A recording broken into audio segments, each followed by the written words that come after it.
Hello student, आप लोग कैसे हैं। उम्मीद करते हैं कि आप लोग बहुत अच्छे होंगे, बहुत अच्छे होंगे। आज आप लोग के लिए लेकर के आए हैं शॉर्ट टाइप क्वेश्चन जो कि बोर्ड के लिए बेहद इंपॉर्टेंट है, चाहे वो बिहार बोर्ड हो या सीबीएसई बोर्ड हो। तो चलिए हम स्टार्ट करते हैं। तो जो भी बच्चा ये वीडियो देखना चालू किया होगा तो भाई आप लोग लास्ट तक जरूर वीडियो में बने रहिएगा। तो चलिए हम स्टार्ट करते हैं। यहाँ पे क्वेश्चन फर्स्ट है भाई, if f such that R tends to R such that fx equal to 3 minus x cube to the power 1 by 3, then proof that f of x equal to x proof करना है। तो देखिएगा f of x निकालना है भाई, equal to x proof करके दिखाना है। यहाँ पर फंक्शन दिया हुआ है, यहाँ पर जो फंक्शन है किसके किसके बीच फंक्शन है भाई, तो आर और आर के बीच यानी रिलेशन है, फंक्शन है, यहाँ पे संबंध है। तो देखना स्टार्ट करते हैं भाई। अब यहाँ पे हमको प्रूफ जो करना है f of x equal to x proof करना है। तो चलिए, जब कंपोजिट फंक्शन पढ़ा रहे थे भाई तो इस तरह का फंक्शन को हम डिफाइन करके फाइनल रिजल्ट बताए थे कि एफ ऑफ यानी फॉफ ऑफ एक्स को हम लिख सकते हैं बाबू एफ ऑफ एफ एक्स लिख सकते हैं। तो यहाँ पर भाई एफ ऑफ एफ एक्स लिख सकते हैं। तो यहाँ पर भाई एफ एक्स का फाइनल वैल्यू तो ये दिया हुआ है 3 minus x cube to the power 1 by 3 दिया हुआ है। अब यहाँ पर जब एफ एक्स का यहाँ पर वैल्यू जब रखे और अब यहाँ पर पूरा ये टोटल जो फंक्शन है वो एक्स के लिए काम करेगा। ये टोटल जो फंक्शन है भाई, ये वाला टोटल आपका एक्स के लिए काम करेगा और एक्स के जगह पर ये जा करके रखा जाएगा। तो देखिए होता क्या है, यहाँ पर देखिए इसमें वापस जब रखेंगे भाई तो 3 minus x cube to the power 1 by 3 है और इस पर भी पावर क्या हो जाएगा, यानी आपका यहाँ पे यानी 3 हो जाएगा। और ये यानी x के जगह पर रखा गया, इस पर टोटल पर पावर क्या है भाई 1 बाई 3 है। देखिए फिर से समझिएगा, यहाँ पर भाई ये जो संबंध बनाया गया है कंपोजिट फंक्शन से बनाया गया है, यहाँ पर जो रिलेशन बताया गया है, संबंध बताया गया है दो सेट के बीच और दोनों सेट यानी सेट ऑफ रियल नंबर से भरे हुए हैं, उसके बीच संबंध है। तो हमको प्रूफ करके फाइनल दिखाना है fof of x equal to x proof करके दिखाना है भाई। तो यहाँ पर कंपोजिट फंक्शन से ये रिलेशन बनाया गया है। फॉफ ऑफ एक्स को हम लिख सकते हैं एफ ऑफ एफ एक्स। तो एफ ऑफ एफ एक्स को यानी एफ एक्स का फाइनल वैल्यू ये है। अब यहाँ पर ये टोटल ये जो है एफ, ये टोटल एक्स के लिए काम करेगा। जहां पर एक्स है वापस इसको रख देंगे और रखने के बाद जब सॉल्यूशन करके जो फाइनल आएगा भाई वही आपका आंसर होगा। तो देखिए आगे बढ़ते हैं। यहाँ पर जब पावर थे तो ये सी कैंसिल हो जाएगा भाई। यहाँ पर जब सोल्व करेंगे तो 3 minus 3 minus minus plus x cube के पावर 1 बाई 3 से 3 कैंसिल हो जाएगा भाई। तो आपका एक्स क्यूब के पावर 1 बाई 3 से 3 कैंसिल हो जाएगा। तो इसका फाइनल आंसर हो गया एक्स। इसका फाइनल आंसर क्या हो गया भाई एक्स। तो देखिए जो प्रूफ करना था भाई वो तो आ गया कि नहीं आ गया। तो मेरा ये चीज प्रूफ हो गया। ये एग्जाम में ऑलरेडी पूछ चुका है। तो चलिए अब आगे बढ़ते हैं। तो चलिए नोट करना चाहते हैं भाई तो आप लोग नोट कर लीजिए। हम नेक्स्ट क्वेश्चन की ओर आगे बढ़ते हैं। तो चलिए आगे स्टार्ट करते हैं भाई।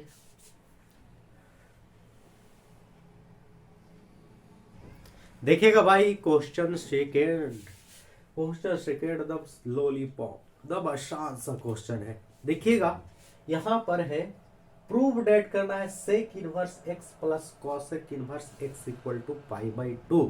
ऐसा क्वेश्चन आपको यानी 2 नंबर में पूछ सकते हैं। तो देखिएगा, ध्यान से समझिएगा, खास करके बिहार बोर्ड वाले बच्चे यानी जब यानी देख रहे होंगे तो इस तरह का क्वेश्चन जरूर, कारण कि एग्जाम आगे बिहार बोर्ड वाले के ही आने वाले हैं।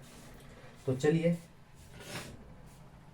जब भी इस तरह का अगर कोई फंक्शन यानी देख लीजिए सेक या कॉसेक रहे, कॉट या टैन रहे या साइन या कॉसेक रहे, तो किसी भी एक ये इनवर्स फंक्शन को आप बांध करके आगे बढ़ सकते हैं, प्रूव कर सकते हैं। सेक के बांधना चाहते हैं तो सेक को भी बांध करके प्रूव कर सकते हैं। अगर आप चाहते हैं कि हम कॉसेक के बांध करके हम प्रूव करें तो कॉसेक के भी बांध करके आप प्रूव कर सकते हैं। तो चलिए हम आप लोग को बताते हैं कॉसेक को भी बांध करके प्रूव करके। तो चलिए इसमें लेट करते हैं भाई, cosec inverse x equal to theta.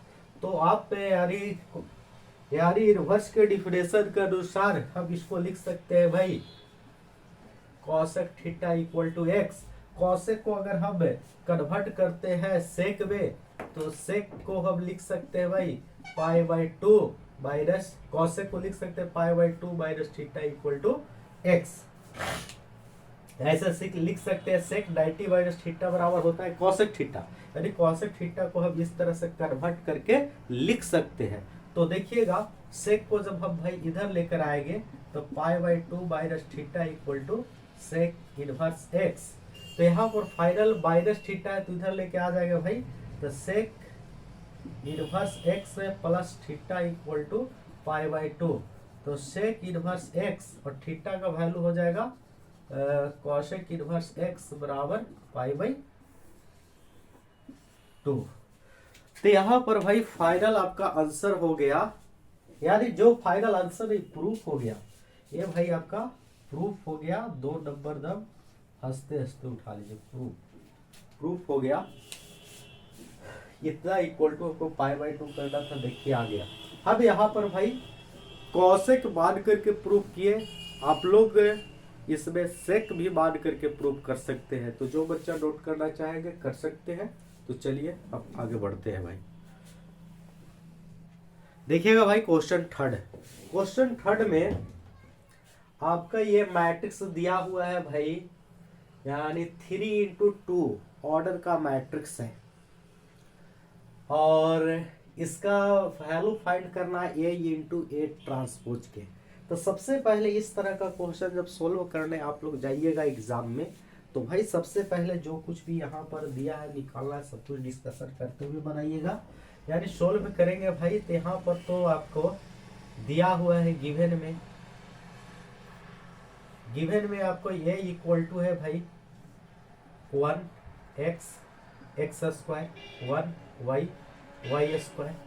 अब भाई इसको अगर ट्रांसपोज आप करिएगा, ए ट्रांसपोज करिएगा, तो ट्रांसपोज में आप लोग के बताया गया होगा भाई कि जो रो में है उसको कॉलम में कर देंगे, जो कॉलम में है उसको रो में कर देंगे। एकदम अपना ठेठ भाषा में कि जो ये पड़ा है उसको खड़ा कर देंगे, जो खड़ा है उसको पड़ा कर देंगे। पड़ा हॉरिजॉन्टल, रो वर्टिकल, कॉलम। तो चलिए समझ गए होंगे जरूर। यहाँ पर भाई आपका हो जाएगा, ये रो में है तो इसको हम कर दीजिए कॉलम में 1 1, ये हो जाएगा आपका यानी एक्स वाई और एक्स स्क्वायर और वाई स्क्वायर। तो देख लीजिए कि जो आपका भाई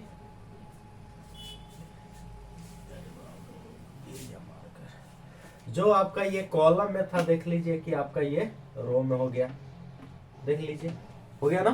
तो चलिए अब ये दोनों के बीच मल्टीप्लाई करना है, यानी हमको फाइंड करना है भाई, फाइंड करना है A इंटू ए ट्रांसपोज का वैल्यू। तो चलिए A का वैल्यू है आपका 1 1 x y x transpose sorry x square y square into यहाँ पे 1 x x square 1 y y square. चलिए इसको इंटू करते हैं। जब गुना करोगे भाई तो यानी फर्स्ट रो से अगर फर्स्ट कॉलम में करोगे तो जब यानी सोल्व करोगे तो इसमें हो जाएगा 1+1। अब यहाँ पर इसका तो भाई पक्का ऑर्डर 3×2 है, और इसका यानी आपका 2×3 है। तो यहाँ पर गुना यानी करने के लिए देखा जाता है बाबू, यानी इसका फर्स्ट मैट्रिक्स का यानी कॉलम तो सेकेंड मैट्रिक्स का यानी आपका रो समान होना चाहिए, तो ये गुना यानी पॉसिबल होता है। देखिए तो यहाँ पर देखिए, यहाँ पर इसको और इसको जब यानी मल्टीप्लाई करेंगे तो 1 और 1 यानी इससे इसमें और इससे इसमें 1 हो गया, और इससे इसमें करेंगे तो आपका हो जाएगा भाई x, और इससे इसमें करेंगे तो आपका हो जाएगा y, फिर इसी से करेंगे इसमें तो हो जाएगा भाई x² + y²। अब यहाँ के बाद देखिए फिर इससे फिर ये दोनों में करेंगे तो ये हो जाएगा भाई आपका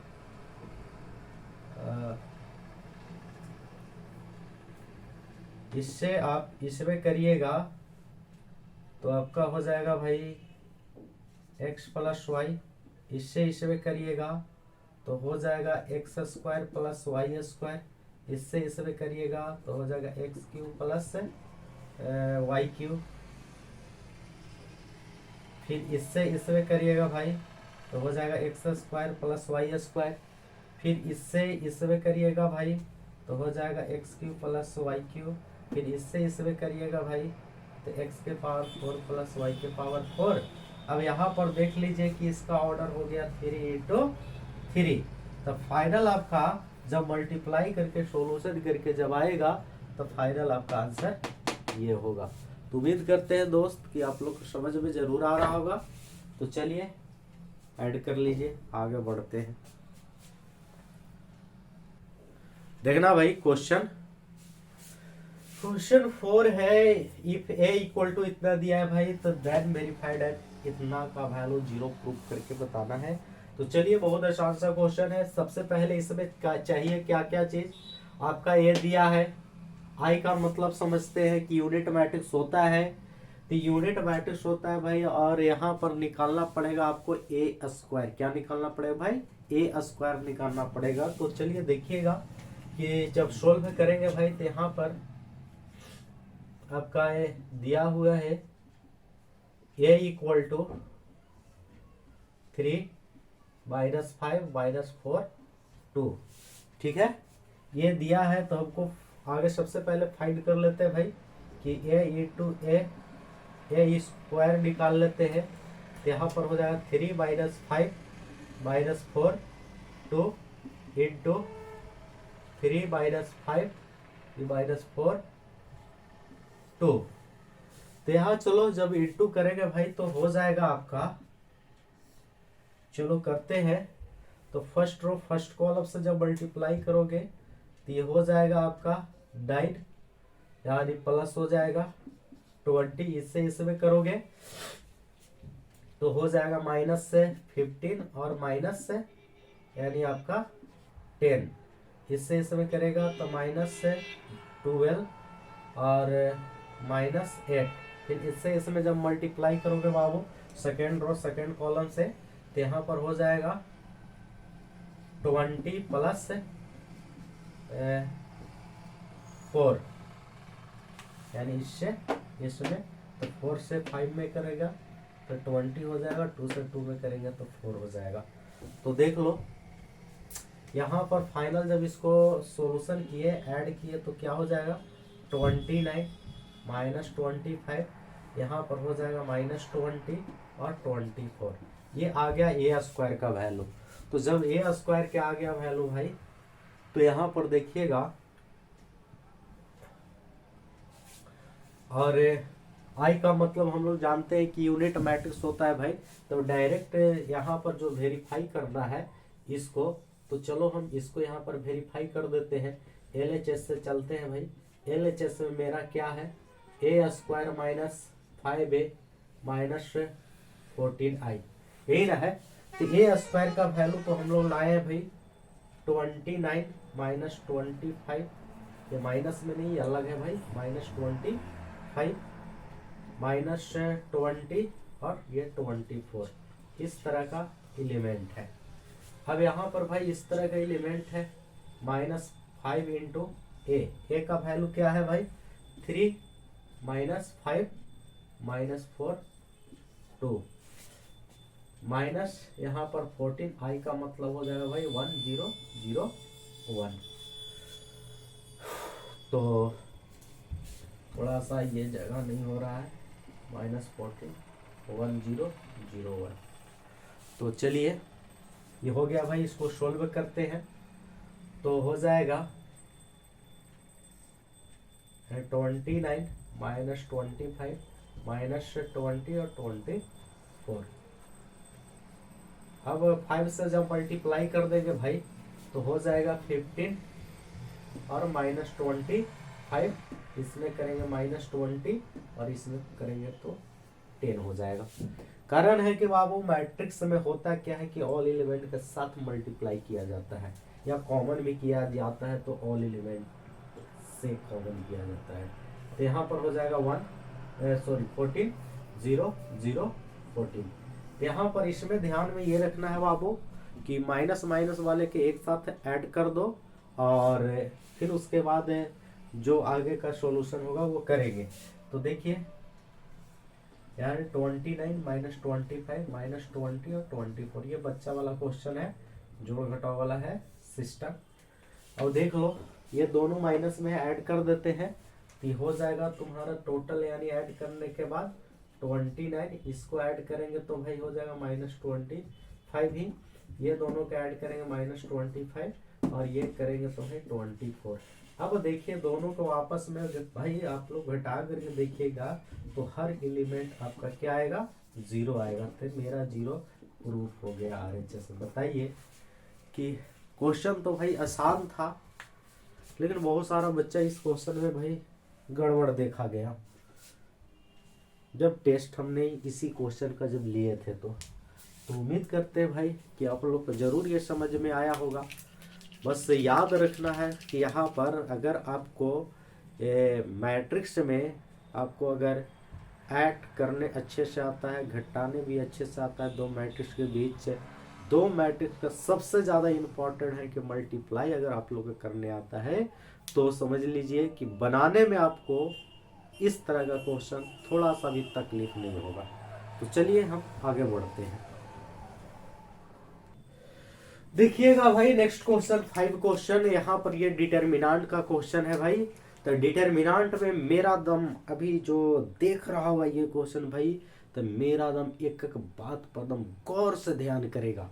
तो सबसे पहले भाई अगर आप डिटर्मिनेंट का क्वेश्चन बनाने जा रहे हैं तो सबसे पहले बच्चा का मन में ये विचार चलता है भाई कि वो सबसे पहले सोचता है कि एक्सपेंडिंग वाला मैटर सोचता है, जो 6 मेथड से डिटर्मिनेंट का वैल्यू निकालने के लिए बात बताया गया होगा उस पर विचार करता है कि उस पर उस क्वेश्चन को हम बना सकते हैं या नहीं बना सकते हैं। तो देखिए ये क्वेश्चन को आपको देखने से कितना बच्चा को हम देखेंगे टेस्ट में भाई डायरेक्ट यानी डायरेक्ट इसको बना दिया और बन भी गया है। तो वो कभी कभी हो जाता है कि एक्सपेंडिंग मेथड से क्वेश्चन इस तरह का बन जाते हैं, लेकिन ज़्यादातर भाई ये उम्मीद रहता है कि वैसे इस तरह का क्वेश्चन जो है सो प्रॉपर्टीज अगर आप अप्लाई करके बनाइएगा तो ज़्यादा बेटर रहेगा। तो प्रॉपर्टीज आप अप्लाई करने का देखिए मेरा 2-3 थॉट है, उसको ध्यान से सुनिएगा। सबसे पहले अगर यानी प्रॉपर्टीज आप लगाने जा रहे हैं तो मन में आपको दिमाग में ये चीज़ सेट करके आप यानी उस क्वेश्चन को बनाने के लिए आप जाते हैं कि सबसे पहले तीनों रो या तीनों कॉलम में से एक कॉलम सेम आता है कि नहीं। अगर 2 रो या 2 कॉलम जोड़ने या घटाने जो भी वहां पर करना पड़े यानी प्रॉपर्टीज अप्लाई करना पड़े जो कि उस डिटर्मिनेंट पर कोई इफेक्टिव न डाले, तो सबसे पहले प्लान में ही चलता है कि कोई एक भी रो कोई एक भी कॉलम इक्वल कर ले। और इक्वल करने के बाद अगर रो इक्वल अगर आप करते हैं तो आप अप्लाई करते हैं कॉलम में, अगर कॉलम अगर इक्वल करते हैं तो अप्लाई करते हैं रो में। अगर आपका से यानी ये वाला नहीं आप कर पाते हैं कि रो कॉलम सेम, तो वहां पर मन में विचार चलता है कि कोई भी एक रो या कोई भी एक कॉलम के 2 एलिमेंट 0 कोई भी एक रो या कोई भी एक कॉलम के दो एलिमेंट जीरो अगर आप करके यानी उस डिटरमिनेंट पर भी इफेक्ट ना पड़े, और आपको यानी दो एलिमेंट जीरो करके और उस डिटरमिनेंट का वैल्यू आप निकाल सकते हैं भाई।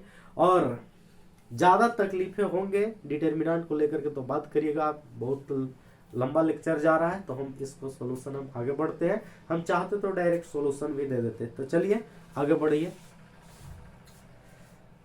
तो देखिएगा इसमें तो भाई साफ साफ पता चल रहा है कि ये तीनों के जोड़ने पर एक कोई भी एक कॉलम सेम हो जा रहा है, तो किसी में भी आप अप्लाई कर सकते हैं भाई। C1 में अप्लाई कर दे रहे हैं C1 plus C2 plus C3।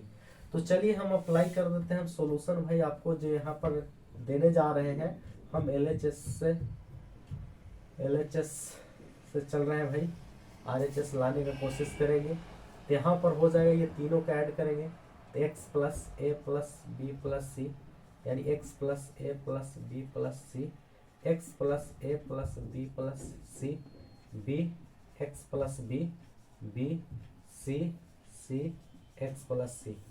तो चलिए देखिएगा भाई, इसमें कॉमन है x plus a plus b plus c, तो यहाँ पर हो जाएगा 1 1 1, b x plus b, b c c x plus c. हमने बताया कि अगर 3 ऑर्डर का डिटरमिनेंट में कोई भी एक रो या कोई भी एक कॉलम अगर आप इक्वल कर लेते हैं, तो बस अगर यहाँ पर इक्वल भाई कॉलम हुआ है, जब कॉलम इक्वल होगा तो अप्लाई करेंगे रो में, तो हम अप्लाई कर देते हैं रो में, यानी R2 के लिए कर देते हैं बाबू R2 माइनस R1, और R1 के लिए R3 के लिए कर देते हैं भाई R3 माइनस R2। तो यहाँ पे दो एलिमेंट भाई जीरो हो जाएंगे। आप अप्लाई यहाँ पर चेंज भी कर सकते हैं, चेंज करके भी वो आएगा, R1 के लिए भी कर सकते हैं, R2 के लिए भी कर सकते हैं। तो चलिए तो हम आगे बढ़ते हैं भाई। तो जब यहाँ पे अप्लाई करेंगे तो x plus a plus b plus सी, जब यानी R2 और R3 के लिए अप्लाई किया जाएगा, और ये अप्लाई से उस डिटरमिनेंट पे कोई फर्क नहीं पड़ेगा भाई, कोई फर्क नहीं पड़ेगा। तो देखिए यहाँ पर जब अप्लाई करेंगे तो 1 प्लस बी सी, और जब यानी R1 घटाएंगे R2 में R1, ये जीरो हो जाएगा भाई। इससे इसमें घटाएंगे भाई तो आपका ये x हो जाएगा, इससे इससे घटाएंगे तो ये जीरो हो जाएगा, 1 से 1 घटाएंगे ये भी जीरो हो जाएगा, ये से ये घटाएंगे तो ये माइनस एक्स हो जाएगा भाई। आपका ये R3 से R2 घटाएंगे तो सिर्फ और सिर्फ ये x हो जाएगा भाई। यहाँ पे x plus a plus b plus सी, जब यानी 1 के लिए चलेंगे भाई तो 1 के लिए हो जाएगा x0 माइनस एक्स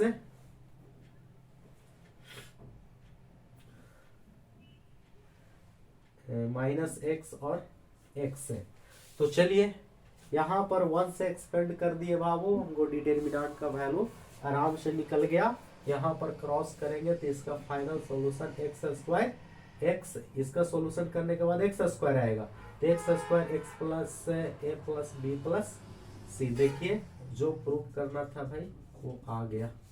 तो उम्मीद करते हैं दोस्त कि सारे बच्चे को अच्छे से समझ में आया होगा। जो बच्चा नोट करना चाहते हैं वो नोट कर लीजिए। तो चलिए हम आगे बढ़ते हैं।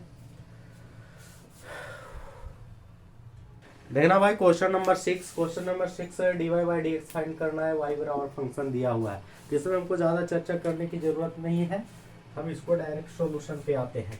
जैसे y बराबर फंक्शन है बाबू साइन QX और cos के पावर 5x, यहाँ पर इसको u के नज़र से देखेंगे भाई और इसको v के नज़र से, दो फंक्शन अलग अलग देखेंगे इसको।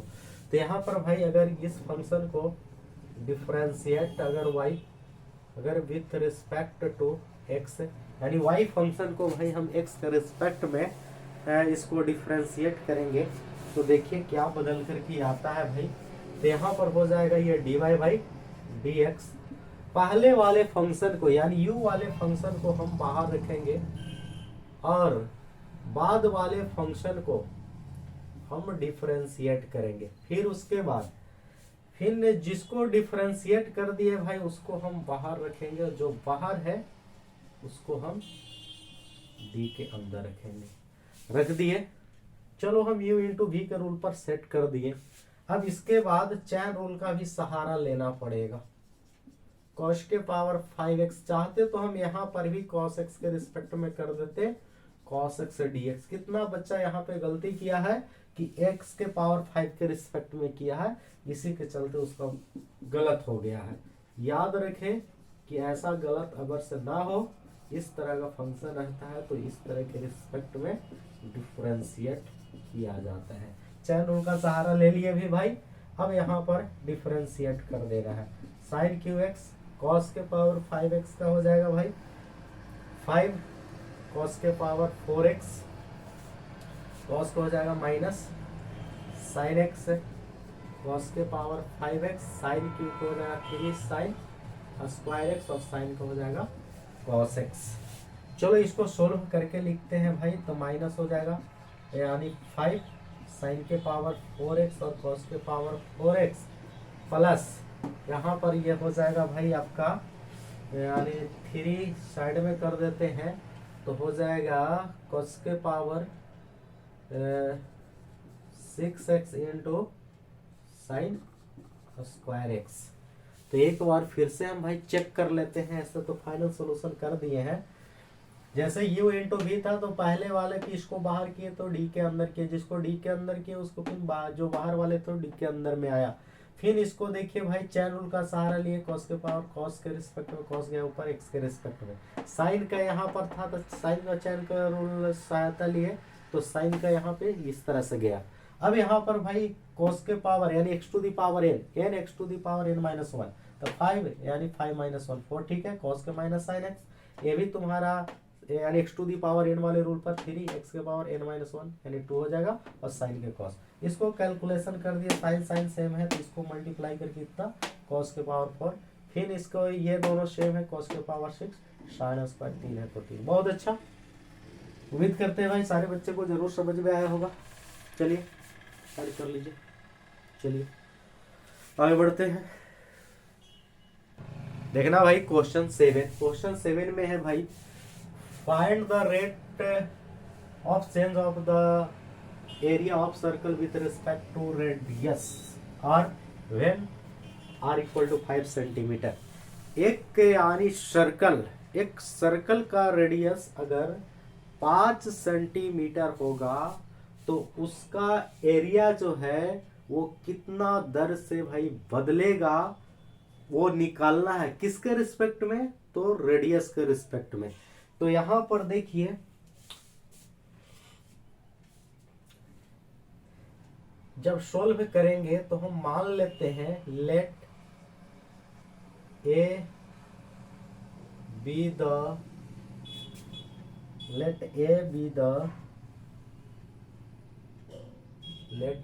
द एरिया ऑफ सर्कल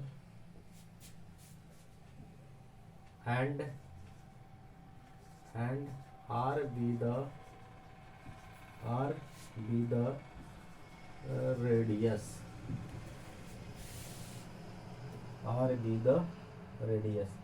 माना कि a be the area of circle, माना कि a जो है से सर्कल का एरिया है, r रेडियस है, तो इसीलिए हो जाएगा भाई यहाँ पे a बराबर यानी वृत्त के क्षेत्रफल यानी सर्कल का एरिया जो होता है बाबू वो होता है पाई आर स्क्वायर। क्या होता है?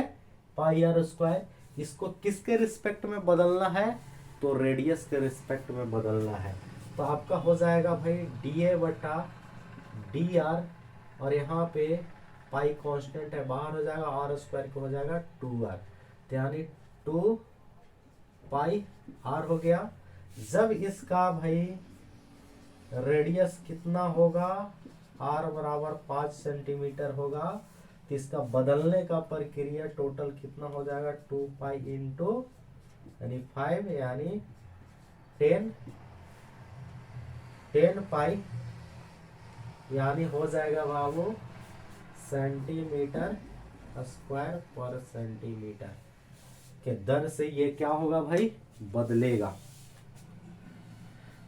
10 पाई सेंटीमीटर स्क्वायर पर सेंटीमीटर के दर से इसका यानी जो रेडियस का जो सॉरी यानी एरिया जो है सर्कल का वो इंक्रीज होगा। तो चलिए ऐड कर लीजिए। उम्मीद करते हैं कि सारे बच्चे को जरूर समझ में आया होगा। तो आगे बढ़ते हैं हम लोग। चलिए क्वेश्चन नंबर देखिए आगे। प्रूफ डेट करना है। प्रूफ डेट करना है कितना है the maximum value at theta equal to pi by 3, यानी theta equal to pi by 3 पर ये वाला फंक्शन जो है सब मैक्सिमाइज करेगा।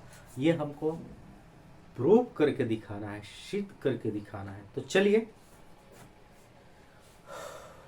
यहाँ पर भाई सॉल्यूशन हम स्टार्ट करते हैं। एफ एक्स बराबर ये फंक्शन है बाबू sine theta 1 plus cos theta. सबसे पहले फर्स्ट ऑर्डर डेरिवेटिव्स का वैल्यू निकाल लेते हैं एफ डैश एक्स। तो यहाँ पर एफ डैश एक्स निकालेंगे भाई तो साइन थीटा के बाहर करेंगे और इस फंक्शन को डिफरेंशिएट करेंगे। तो 1 के करेंगे 0 हो जाएगा भाई, और कॉस के करेंगे माइनस, ये आपका साइन थीटा हो जाएगा। अब क्या करेंगे भाई कि 1 प्लस यानी कॉस थीटा को बाहर रखेंगे और साइन को डिफरेंशिएट कर देंगे तो भाई हो जाएगा कॉस थीटा। डायरेक्ट भाई हम डिफरेंशिएट कर दिए हैं। बच्चा समझने वाला भाई समझ गया होगा। तो यहाँ पर F dash x equal to minus हो जाएगा भाई साइन स्क्वायर थीटा, गुना कर देंगे हो जाएगा कॉस थीटा, और इससे इसमें गुना कर देंगे भाई हो जाएगा कॉस स्क्वायर थीटा।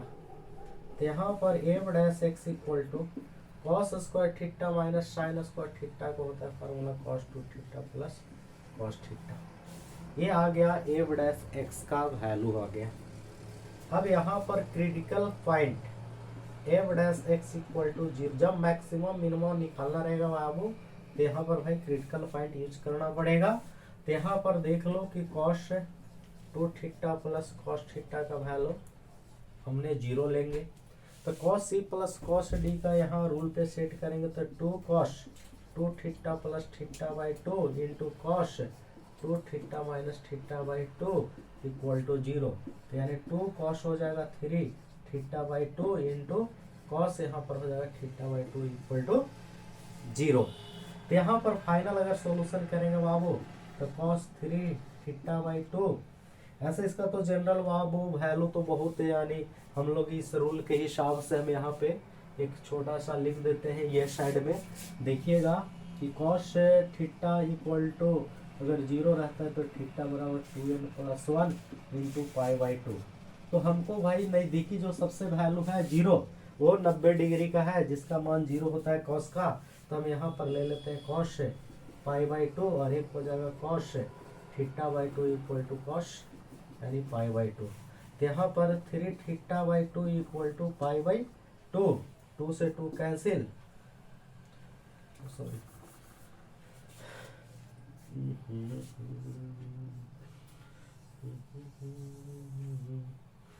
तो चलिए देखिएगा भाई यहाँ पर समझिएगा कि कॉस आपका 3 थीटा बाई 2 इक्वल टू हो जाएगा कॉस पाई बाई 2, दोनों तरफ का यानी सेम ट्रिग्नोमेट्रिकल फंक्शन है, एंगल को इक्वेट करके भी थीटा का वैल्यू निकाला जाएगा।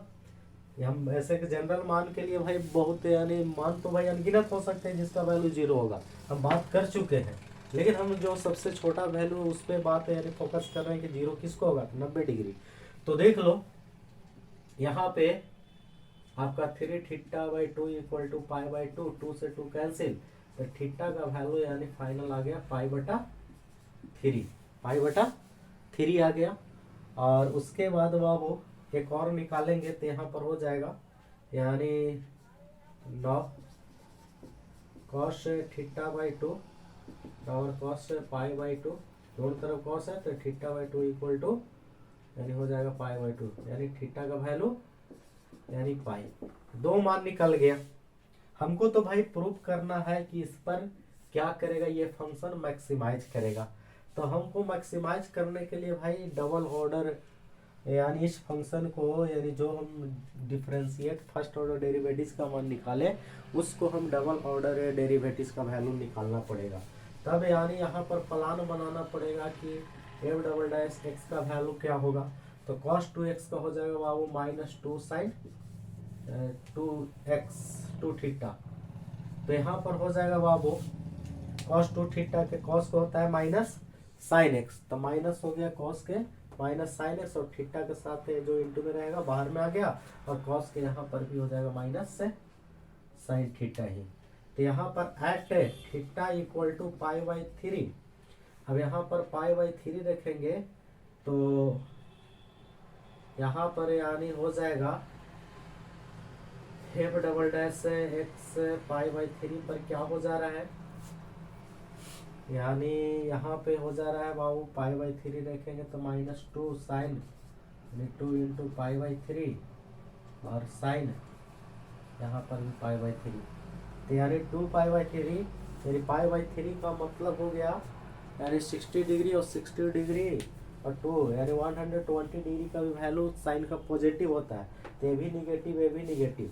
तो यानी एफ डबल डैश एक्स क्या आ जाएगा भाई, एफ डबल डैश यानी हो जाएगा, यहाँ पर नहीं दिख रहा है, यहाँ पर हम डायरेक्ट कर देते हैं। किसको सॉल्यूशन करने के बाद यानी फाइनल है कि ये आपका ये ग्रेटर देन नहीं होगा, ये लेस देन 0 होगा, निगेटिव आएगा। आप रख करके देख सकते हैं कि यानी थीटा का वैल्यू π/3 हम चेक कर रहे थे, चेक कर भी लिए हैं। यहाँ पर ये देखो ऐसे भी यानी यहाँ पर रखेंगे तो आपका यानी 120 और यहाँ पर आएगा यानी 60 डिग्री। अब बताओ कि ये दोनों का वैल्यू साइन का पॉजिटिव होता है और ये दोनों पहले से निगेटिव है, तो ऐड करेंगे तो निगेटिव होगा, यानी निगेटिव होगा। तो एफ डबल डैश एक्स का वैल्यू यानी तुम्हारा कितना पर थीटा का वैल्यू π/3 पर वो लेस देन 0। जब लेस देन 0 रहेगा तो यानी ये क्या करेगा, मैक्सिमाइज करेगा। क्या करेगा, मैक्सिमाइज करेगा, जो कि हमको यही क्या करना था बाबू, प्रूफ करना था। ऐसे और भी हम इसमें मैक्सिमम वैल्यू भी निकाल सकते हैं, मिनिमम वैल्यू भी निकाल सकते हैं, मिनिमम भी चेक कर सकते हैं कि पाई पर होगा कि नहीं होगा, लेकिन हमको उससे कोई लेना देना इसमें नहीं है भाई। हमको लेना देना था कि इस वाला पॉइंट पे ये फंक्शन क्या होना चाहिए, मैक्सिमाइज होना चाहिए, प्रूफ करके बताना था वो, जो कि हमने इसको बता दिया। तो चलिए ऐड करिए। उम्मीद करते हैं दोस्त कि आप लोग को जरूर समझ में आया होगा। हम आगे बढ़ते हैं, देख लीजिएगा भाई क्वेश्चन नंबर 9 में है कि integration sign square x by 1 plus cos x dx। ये तो लगभग बच्चा बना दिया था, बहुत आसान सा क्वेश्चन था। इसको बनाने के लिए भाई integration equal to sine square x का रूल हम 10th क्लास में आप लोग को पता है कि 1 माइनस कॉस स्क्वायर एक्स और 1 प्लस कॉस एक्स dx। यहाँ पर ए स्क्वायर माइनस बी स्क्वायर के जब रूल पे सेट करेंगे तो 1 माइनस कॉस एक्स और 1 प्लस कॉस एक्स और 1 प्लस कॉस एक्स dx, ये से ये कैंसिल हो जाएगा। तो 1 के हो जाएगा dx और कॉस के हो जाएगा sine x plus c, x minus sine x plus c. तो चलिए उम्मीद करते हैं भाई कि आप लोग को एकदम समझ में आया होगा। ये 2 लाइन का क्वेश्चन था। आगे बढ़ते हैं, ऐड करना चाहते हैं तो कर लीजिए। देखना भाई क्वेश्चन 10 में है, यानी यहाँ पे सबसे पहले इसको x प्लस अल्फा को मान लो, कुछ भी y z t जे भी मानना है मान लो। फिर इसको डिफरेंशिएट करेंगे तो भाई dx बराबर क्या आएगा, dy आएगा। इसको जब हम भाई न्यू इंटीग्रेशन पैदा करेंगे, न्यू इंटीग्रेशन बनावेंगे, वो फंक्शन होगा y के रूप में। तो यहाँ पर भाई अगर x का वैल्यू निकालेंगे तो y माइनस अल्फा निकल जाएगा। तो यहाँ पर साइन हो जाएगा y माइनस अल्फा, और यहाँ पे हो जाएगा बाबू साइन x प्लस अल्फा का वैल्यू y, और dx बराबर हो जाएगा dy। हम लोग एक रूल जानते हैं भाई, बी नो डेट, एक रूल जानते हैं कि साइन ए माइनस बी का फार्मूला होता है sine a into cos b minus cos a into sine b. Sine a minus b के sine a into cos b minus cos a into sine b. उसके बाद बाबू देख लीजिएगा, समझिएगा, integration sine a minus b यानी sine y into cos alpha minus cos y into sine alpha, Y में हो जाएगा sine y d y. Main variable में यहाँ पर जो है बाबू वाई है, ना कि अल्फा। अल्फा को चेंज नहीं करना है बाबू, कांस्टेंट में काउंट हो जाएगा। Sine y into cos alpha बटा sine y minus cos y into sine alpha बटा साइन वाई।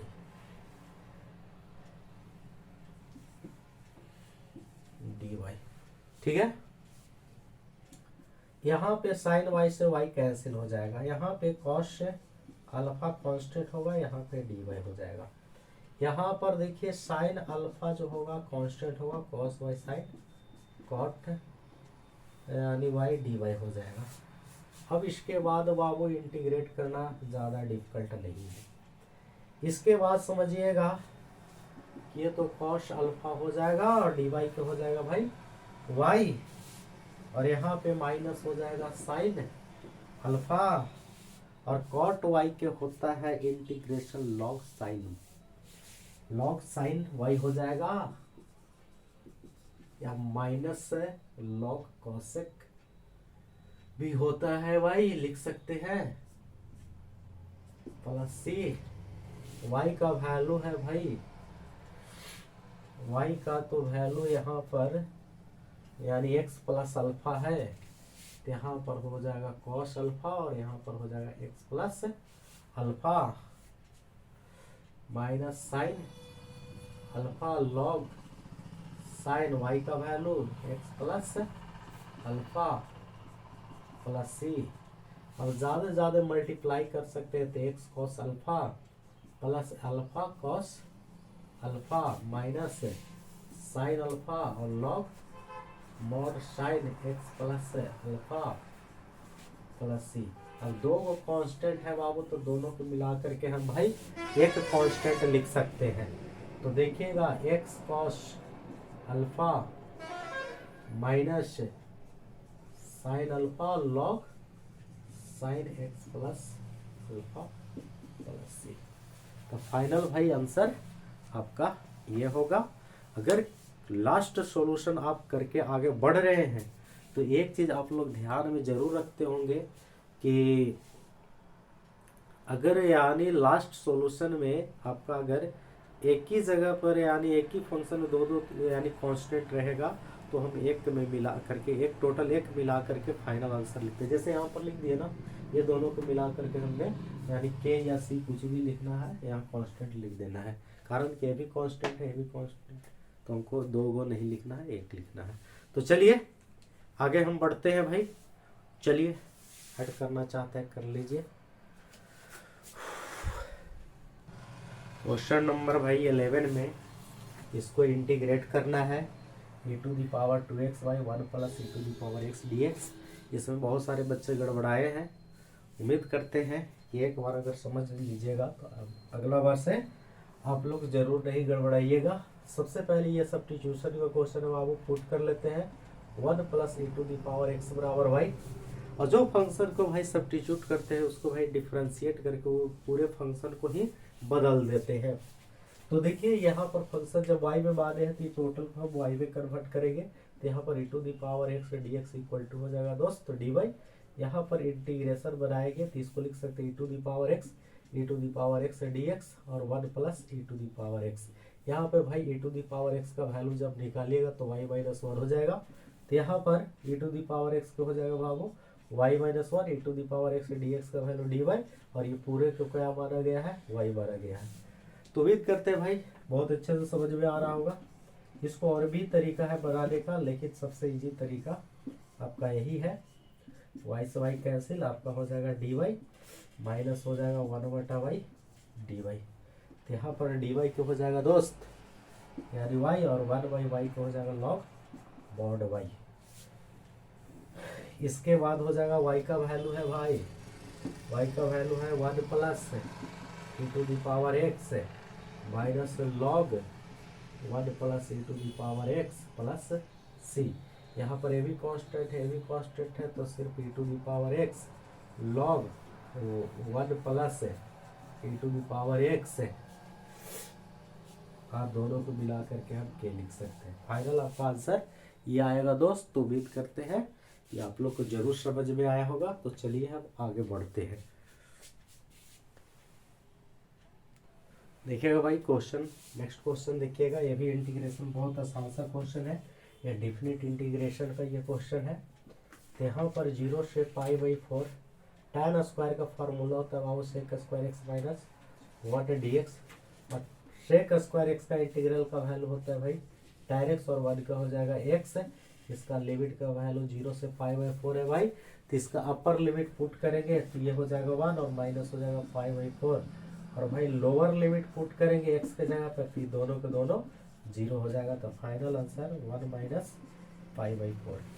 तो उम्मीद करते हैं भाई कि आप लोग को जरूर समझ में आया होगा। तो चलिए हम लोग आगे बढ़ते हैं, ऐड करना है तो आप लोग कर सकते हैं। तो चलिए देखिएगा बाबू क्वेश्चन 13, दम यानी आगे बढ़ता रहना है भाई, सांस दम, दम टेंशन नहीं लेना है, दम मजबूती के साथ सीखना है, दिमाग लगा लगा के सीखना है। तो चलिए आगे बढ़ते हैं।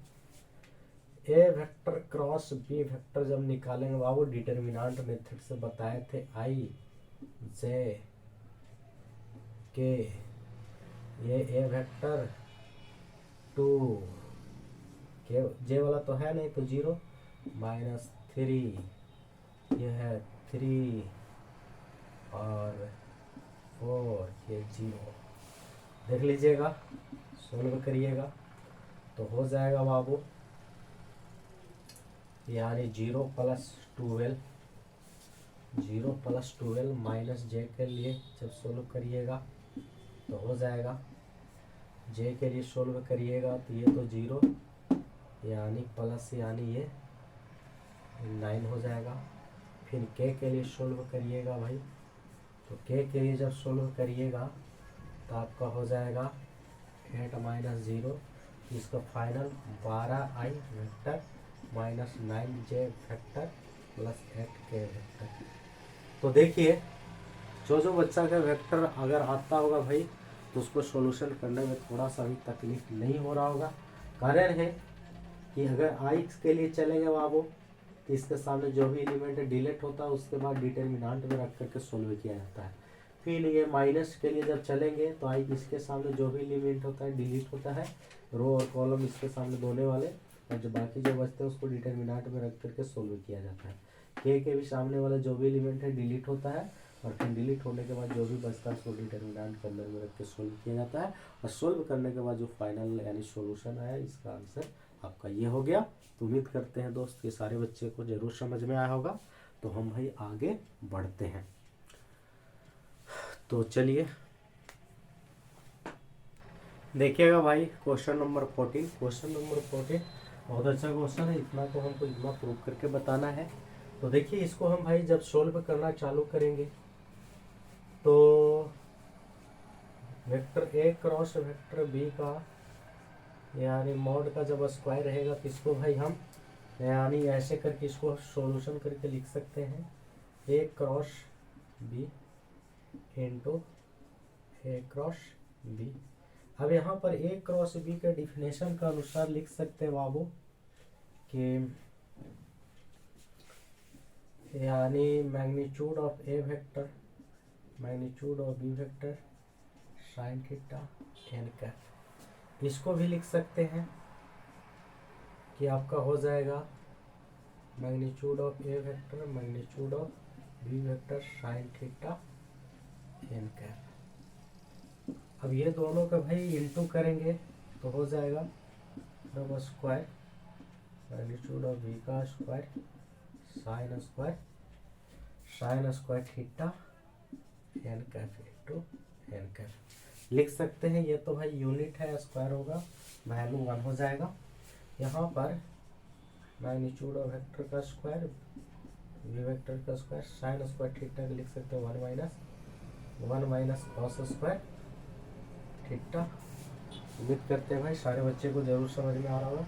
इससे इसमें करेंगे, लिख सकते हैं बाबू मैग्नीट्यूड ऑफ ए वेक्टर का square magnitude of B vector का स्क्वायर, इसको लिख सकते हैं मैग्नीट्यूड ऑफ ए का स्क्वायर मैग्नीट्यूड ऑफ बी का स्क्वायर, यानी लिख सकते हैं भाई कॉस से, यानी ये भी स्क्वायर है कॉस से स्क्वायर थीटा। इससे इसमें गुना करेंगे, इससे इसमें करेंगे तो इतना होगा। अब यहाँ पर भाई मैग्नीट्यूड ऑफ ए का स्क्वायर मैग्नीट्यूड ऑफ बी का स्क्वायर के लिख सकते हैं इसको magnitude of A vector magnitude of B vector cos theta का टोटल का होल स्क्वायर। यहाँ पर हो जाएगा मैग्नीट्यूड ऑफ, यानी यहाँ पर लिख सकते हैं ए डॉट ए और यहाँ पर लिख सकते हैं स्क्वायर है तो बी डॉट बी, ऐसे करके लिख सकते हैं। इसको अलग ऐसे, और इसको हो जाएगा भाई, इसको हो जाएगा आपका, यानी डॉट प्रोडक्ट के अनुसार डिफाइंड करके बताया गया है कि ए डॉट बी बराबर इतना होता है। तो इसको हम लिख सकते हैं ए डॉट बी का यानी स्क्वायर। तो देखिएगा कि यहाँ पर इससे इसमें क्रॉस करिएगा तो देखिए ये वाला आ जाएगा, और इससे इसमें क्रॉस करिएगा तो ये आ जाएगा। तो ओवरऑल भाई इसको हम यानी लिख सकते हैं, यानी इसको लिख सकते हैं डिटर्मिनेंट फॉर्म में लिख सकते हैं इस रूप में। देखिए इससे इसमें क्रॉस करिएगा तो पक्का है कि ये वाला आएगा, और इससे इसमें क्रॉस करिएगा तो पक्का है कि ये वाला आएगा। तो इसको हम लिख सकते हैं A vector dot A vector और A vector dot B vector और A vector dot B vector और B vector dot B vector. तो फाइनल आपका ये प्रूफ हो गया RHS। उम्मीद करते हैं दोस्त कि सारे बच्चे को जरूर समझ में आया होगा। ऐड करना चाहते हैं तो ऐड कर लीजिए। चलिए आगे बढ़ते हैं। शॉर्ट क्वेश्चन भाई, अंतिम क्वेश्चन है, एकदम हिला डुला देना है भाई। तो चलिए हम लोग यानी आगे बढ़ते हैं बाबू। A straight line makes angle of 45 degree and 60 degree with the positive direction of x axis and y axis respectively. X axis और वाई एक्सिस के लॉन्ग, यानी जब यानी 45 डिग्री 60 डिग्री एंगल बनाता है तो जेड एक्सिस के अलाउ कितना एंगल बनाएगा वो निकालना है भाई। तो यहाँ पर इतना जान लीजिए कि जब यानी तीनों एक्सिस के अलाउ जब एंगल बनाता है तो हम लोग ये जानते हैं भाई, ये जानते हैं यहाँ पर होता है cos square alpha cos square beta और cos square gamma equal to 1। कारण कि तीनों जो होता है भाई वो डायरेक्शन कोसाइन होता है। जब तीनों एक्सिस के अगर अलोंग एंगल बनता है तो यानी यहाँ पर अल्फा बीटा गामा के जब बनेगा कोऑर्डिनेट एक्सिस के अलोंग, यानी cos alpha cos beta cos gamma होता है डायरेक्शन कोसाइन, और ये तीनों का स्क्वायर 1 के बराबर होता है। तो यहाँ पर क्वेश्चन से भाई यानी पता है कि अल्फा का यानी एक्स एक्सिस के अलोंग तुम्हारा 45 डिग्री कोण दिया है और वाई एक्सिस के अलोंग यानी बीटा इक्वल टू 60 डिग्री दिया है। तो यानी गामा का वैल्यू निकालना है। तो यहाँ पर पुट कर दीजिए भाई, कॉस स्क्वायर 45 डिग्री हो गया और कॉस स्क्वायर 60 डिग्री हो गया और cos square gamma equal to 1। Cos 45 degree का वैल्यू हो जाएगा 1/√2 का स्क्वायर, कॉस 60 डिग्री का वैल्यू हो जाएगा 1/2 का स्क्वायर, तो cos square gamma equal to 1। तो यहाँ पर हो जाएगा भाई 1/2 1/4 और cos square gamma equal to 1। तो सोल्व कर लो।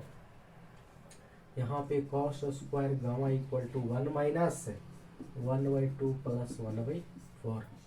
Cos square gamma equal to हो जाएगा 1 माइनस, सोल्व करेंगे तो इसका एलसीएम हो जाएगा बाबू 4 यानी 2+1 यानी cos square gamma equal to हो जाएगा भाई। तो यहाँ पर 4 यानी 4 यानी हो जाएगा, सोल्व करेंगे 1/4, तो cos square gamma equal to अगर देखा जाए तो कॉस स्क्वायर यहाँ पर हो जाएगा यानी आपका यानी ये कॉस स्क्वायर यानी 60 डिग्री का वैल्यू यानी 1/4 हो जाएगा। तो गामा का देखा जाए वैल्यू तो 60 डिग्री होना चाहिए। तो भाई इस सारे बच्चे को जरूर समझ में आया होगा। तो चलिए आज बार इतना ही। जो भी लास्ट तक इस वीडियो को देखेंगे भाई, जितना अधिक से अधिक आप लोग शेयर करिएगा। तो चलिए हम यहाँ पर ही एंड करते हैं दोस्त। जय हिंद, जय भारत।